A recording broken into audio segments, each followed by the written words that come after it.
বাড়িতে দোকানের মতো নরম তুলতুলে রসালো ল্যাংচা বানাতে চান? তাহলে ভিডিওটা প্রথম থেকে শেষ পর্যন্ত দেখতে থাকুন। নমস্কার বন্ধুরা, সর্বাণী রান্নাঘরে আবারও চলে এসেছি নতুন একটা রেসিপি নিয়ে। আর আজকে আমি নিয়ে এসেছি ছোট বড় সবার ভীষণ পছন্দের একটা মিষ্টি ল্যাংচা তৈরি রেসিপি, যেটা আপনারা বাড়িতে থাকা সামান্য কিছু উপকরণে খুব সহজেই বানিয়ে নিতে পারেন। বাড়িতে তৈরি এই মিষ্টি দোকানের চাইতেও কোনো অংশে কম হবে না। আশা করি বন্ধুরা আজকের এই মিষ্টি রেসিপি আপনাদের সবারই ভীষণ ভালো লাগবে। তাহলে চলুন সম্পূর্ণ ভিডিওটা দেখতে থাকুন।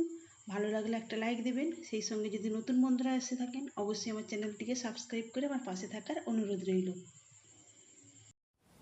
একটা পাত্রে আমি এই 1 বাটি গুঁড়ো দুধ নিয়েছি। এখন এই বাটির মাপে নেব হাফ বাটি ময়দা। তো দেখুন বন্ধুরা, ওই একই বাটির মাপে আমি নিয়েছি এখানে হাফ বাটি ময়দা। এখন দেওয়ার জন্য নিয়েছি একটা ছোট চামচের মাপে হাফ চামচ বেকিং পাউডার। এখন দেব 1 চামচ ঘি।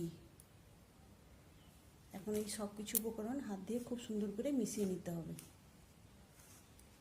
তবে আপনারা ময়দার পরিবর্তে আটা দিয়েও এই মিষ্টিটা বানিয়ে নিতে পারেন, তাহলেও কিন্তু খেতে ভীষণই ভালো হবে।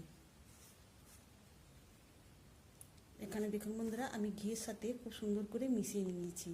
আর দেখুন এই মিশ্রণটা মুঠির মধ্যে কত সুন্দরভাবে ডেলা পাকিয়ে গেছে। তো এই অবস্থায় আমি দুধ দিয়ে এটাকে মেখে নেব। এখানে আমি এই দুধটা ঘন করে আগে থেকে জাল করে নিয়েছি, আর এটাকে এখন ঠান্ডা করে নিয়েছি। অল্প অল্প দুধ দিয়ে এটাকে মেখে নেব, তবে এটা চিটচিটে করে মাখতে হবে।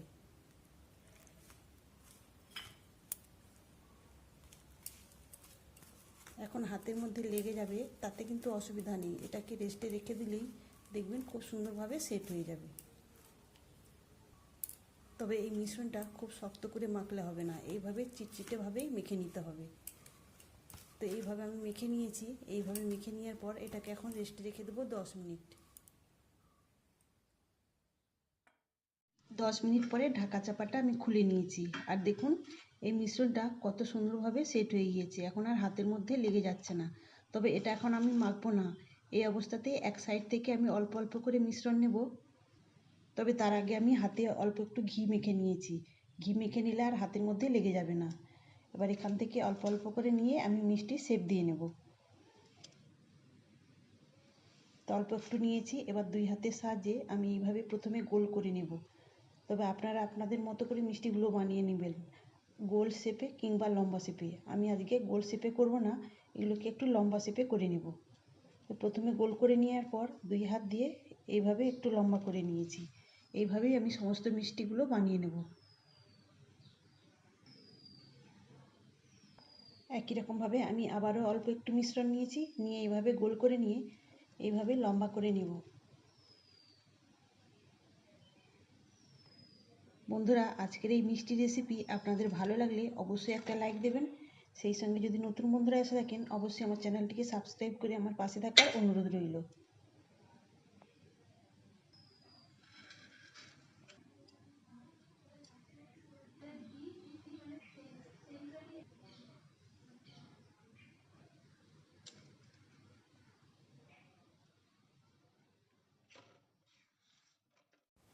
এখানে আমি একে একে সব মিষ্টিগুলোই তৈরি করে নিয়েছি। এবার এই মিষ্টিগুলোকে তেলে ভেজে নিতে হবে। মিষ্টিগুলো ভেজে নেওয়ার জন্য এখানে গ্যাস অন করে কড়াই বসিয়ে তার মধ্যে দিয়ে দিয়েছি পরিমাণ মতো রিফাইন্ড তেল। তেলটাকে প্রথমে হালকা করে গরম করে নিতে হবে। তেলটা হালকা গরম হয়ে গিয়েছে, এখন আমি এক এক করে মিষ্টিগুলো তেলের মধ্যে দিয়ে দেব।